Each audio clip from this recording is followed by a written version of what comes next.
प्यारे बच्चों, good morning. 7th class की हिंदी मीडियम साइंस में हम कर रहे हैं चैप्टर विद्युत धारा के प्रभाव। विद्युत धारा और उसके प्रभाव 14 चैप्टर हम कर रहे हैं। इसमें हम पहला प्रभाव पढ़ रहे हैं विद्युत धारा का तापीय प्रभाव। ठीक है, इसमें सेल, टॉर्च, बल्ब, स्विच, संयोजक तार के द्वारा हमने एक परिपथ बनाना है और फिर तारों को छूकर देखना है। इस परिपथ में आपने देखना है कि कुछ देर बाद बल्ब को छूकर देखना है। तो स्विच को ऑफ करना पहले, तो उसके बाद आपने बल्ब को छूकर देखना है। अब स्विच को ऑन की स्थिति में लाएं।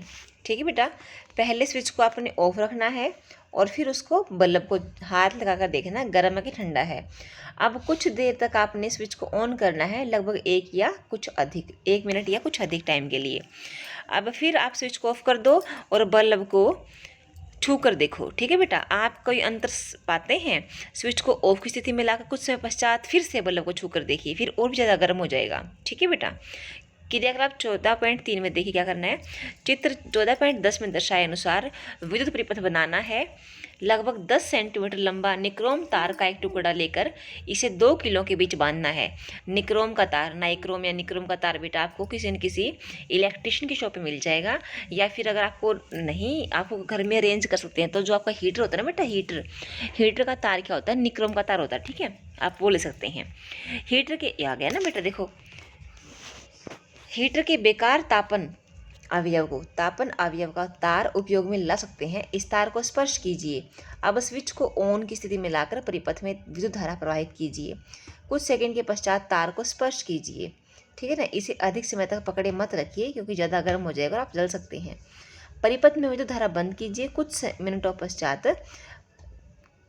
के पश्चात तार को पुनः स्पर्श कीजिए, फिर ठंडा हो जाएगा। उधर क्या कह रहा है बेटा, आप यहाँ पर ना ये कह रहा है कि निकरों का तार आपने यहाँ पर लगा दिए। ठीक है ना, तो यहाँ से करंट गुजरेगा। जब बेटा इनमें से ऐसे करंट गुजरेगा तो जहाँ से धारा गुजरती बेटा वहाँ अपने आसपास क्या कर देती है, उस तार में हीट पैदा कर देती है।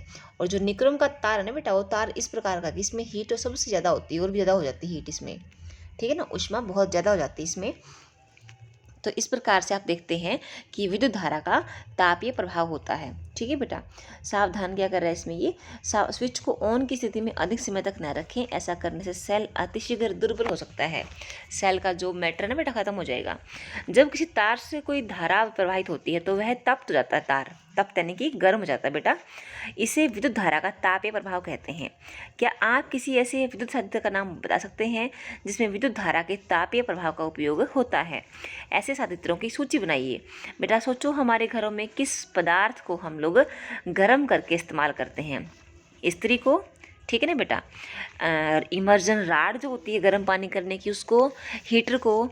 ठीक है बेटा, माइक्रोवेव ओवन को।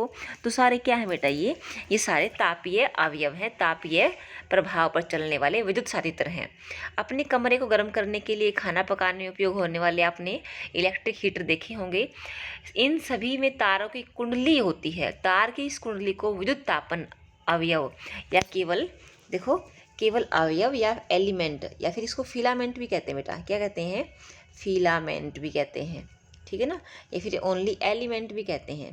क्या कहते हैं बेटे? ओनली एलिमेंट भी कहते हैं। ठीक है, तो ये कह रहा है कि या कभी कभी केवल एलिमेंट या अवयव कहते हैं। आपने ध्यान दिया होगा कि जब इन सचित्रों को विद्युत मेन से जोड़ते हैं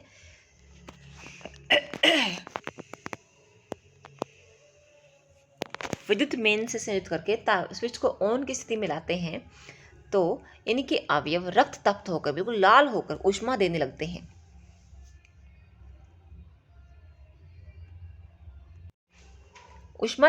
हैं। किसी तार में उत्पन्न ऊष्मा का परिणाम उस तार के पदार्थ, लंबाई और मोटाई पर निर्भर करता है। बड़ी इंपॉर्टेंट बात बेटा ये।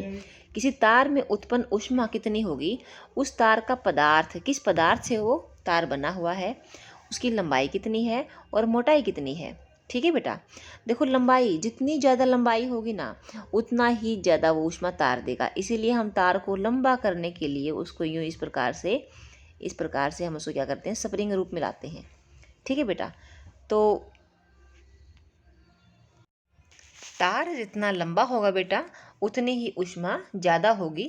इसीलिए तार को लंबा करने, यहाँ देखो बेटा, तार को लंबा करने के लिए उसमें इस प्रकार की दिख रही है इस प्रकार से स्प्रिंग स्प्रिंग होता है, यूँ होता स्प्रिंग काफ़ी ज़्यादा लंबा जा कर के यूँ होता, फिर यूँ होता, फिर यूँ होता स्प्रिंग, है ना बेटा। तो स्प्रिंग बहुत ज़्यादा घुमाते हैं ताकि उसकी तार की लंबाई ज़्यादा हो जाए। लंबाई ज़्यादा होगी तो ऊष्मा ज़्यादा होगी। और मोटाई पर निर्भर करता है, मोटाई कम से कम होनी चाहिए बेटा।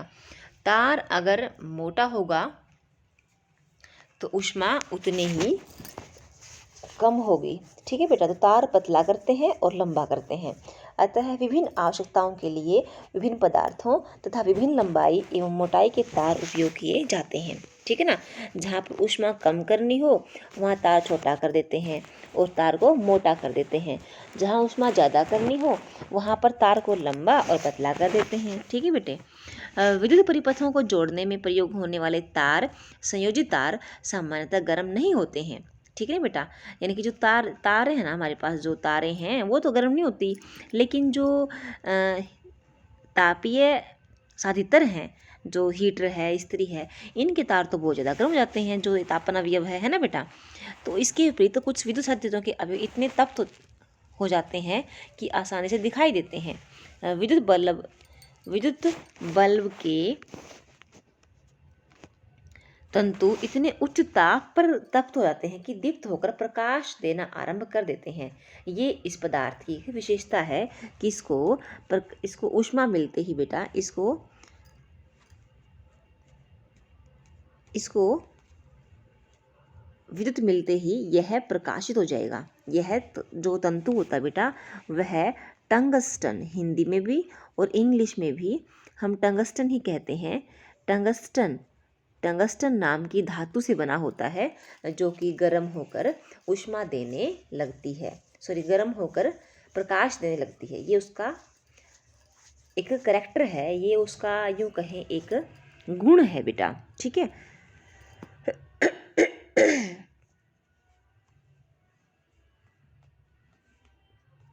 आगे बता रहा है ये, विद्युत इस्त्री का अवयव नहीं देख पाया। पहेली ने उसे बताया कि निमज्जन तापक, हॉट प्लेट, विद्युत इस्त्री, गीजर, विद्युत केतली, हेयर ड्रायर जैसे विद्युत साधित्रों में अवयव के ऊपर आवरण होता है। क्या आपने किसी विद्युत साधित्र का अवयव देखा है? बेटा ये हीटर का होता है, देखो ये बिल्कुल साफ दिखता है ये, ठीक है ना। बाकी लगभग सबका जो है ना तापन ये भी है ना बेटा ढका होता है, ताकि उसको किसी को इस्तेमाल करते हैं तो करंट ना लग जाए, ठीक है बेटा। आगे देखो, यदि किसी तार से बड़े परिमाण, देखो क्या कह रहा है ये, यदि किसी तार से बड़े परिमाण में विद्युत धारा प्रवाहित होती है तो तार इतना अधिक गर्म हो सकता है कि पिघलकर टूट जाए। परंतु क्या संभव है कि कोई तार पिघलकर टूट जाए? आइए इसका परीक्षण करें। जिस विद्युत परिपथ का उपयोग हमने क्रियाकलाप 14.3 में किया था उसे फिर बनाइए, परंतु इस स्थान पर इस बार सेल के स्थान पर 4 सेलों वाली बैटरी का प्रयोग कीजिए। 4 सेलों वाली बैटरी का प्रयोग कीजिए। निक्रम तार के स्थान पर इस्पात ऊर्ण या स्टील वूल कौन सी होती है बेटा? जैसे बर्तन साफ करते हैं ना, रसोई घर में बर्तन साफ करते हैं, वो स्टील आ गया ना। इस्पात ऊर्ण के जूने का प्रयोग रसोई घर में बर्तनों को साफ करने के लिए होता है और यह किराने की दुकान पर आसानी से मिल जाता है। तो उसको लगा लो, बहुत जल्दी गर्म होके टूट जाएगा बेटा वो, ठीक है ना। तो और भी टूट जाएंगे, लेकिन उनको ज़्यादा विद्युत धारा देनी पड़ेगी, तब तक हमारे जो सेल है या बैटरी बेटा ख़त्म हो जाएंगे, ठीक है ना बेटा। तो आप यह देखने के लिए एक्सपेरिमेंट कर रहे हो कि क्या कोई तार भी गर्म होकर टूट सकता है, ठीक है। तो यहाँ पर आप क्या पाएंगे, देखो बेटा, दुकानों पर उपलब्ध होता है। यदि कमरे में विद्युत पंखा चल रहा हो तो उसका स्विच ऑफ कर दीजिए। कुछ समय के लिए परिपथ में विद्युत धारा प्रवाहित कराइए। इस्पात ऊन के तार अथवा लड़ी का ध्यान से परीक्षण कीजिए। नोट कीजिए कि क्या होता है। क्या इस्पात ऊन का तार या लड़ी पिघलकर टूट जाती है? कुछ विशेष पदार्थों से बने तारों से जब अधिक विद्युत धारा प्रवाहित होती है तब वे शीघ्र ही पिघलकर टूट जाते हैं। इन तारों का उपयोग विद्युत फ्यूज बनाने में किया जाता है। सभी भवनों में प्रत्येक विद्युत परिपथ में फ्यूज लगाए जाते हैं। प्रत्येक परिपथ में से प्रवाहित की जा सकने वाली धारा की कोई अधिकतम सीमा होती है, लिमिट होती है, जिसे उसमें से सुरक्षापूर्वक प्रवाहित किया जा सकता है। यदि किसी दुर्घटनावश विद्युत धारा का मान इस सुरक्षा सीमा से अधिक हो जाता है तो तार अति तप्त हो सकते हैं, गर्म हो सकते हैं और आग लग सकती है। यदि परिपथ में उचित फ्यूज लगा हो तो यह पिघल जाएगा, जिससे परिपथ टूट जाएगा। अतः फ्यूज क्या है बेटा, एक सुरक्षा युक्ति है जो विद्युत धारा की क्षति तथा संभावित आग के प्रति सुरक्षा प्रदान करती है। इस बात का भी ख्याल रहे बेटा कि यह सुरक्षा युक्ति विद्युत धारा के तापीय प्रभाव पर आधारित है। किस पे बेटा, तापीय, क्योंकि गर्म होकर टूट जाता है ना बेटा, वो गर्म होकर टूट जाएगा, तो वो तापीय प्रभाव का उपयोग करती है वो। ठीक है बेटा, तो आगे एक और आएगा जो तापीय प्रभाव पर नहीं होगा, तो आपने इसको याद रखना है। विभिन्न प्रकारों के लिए विभिन्न विभिन्न प्रकार के फ्यूज उपयोग किए जाते हैं। हमारे घरों में उपयोग होने वाले फ्यूज दर्शाए गए हैं चित्र 14.14 में। 15 में दर्शाए गए फ्यूजों का उपयोग विद्युत साधित्रों में किया जाता है। देखो बेटा, ये तो है घरों में, ठीक है बेटा, ये तो घरों में देखने को मिलता है। ठीक है, उसके बाद ये है फ्यूज का उपयोग साधित्रों में होता है, व्यापक रूप से विद्युत साधित्रों में किया जाता है इनका। ठीक है बेटा, ये होल्डर है नीचे वाला और ये क्या है, साधित्र है। ये ऊपर वाला फ्यूज है। ठीक है बेटा, हमने विद्युत धारा के तापीय प्रभाव का परीक्षण किया। इसका अपने लाभ के लिए उपयोग कैसे करें, इसके बारे में सीखा। क्या विद्युत धारा के अन्य प्रभाव भी हैं? तो अन्य प्रभाव बेटा इसका चुंबकीय प्रभाव है, जो हम कल करेंगे। आज के लेक्चर में इतना ही, आपने आता पढ़ना है। इसी से thank you and all the best.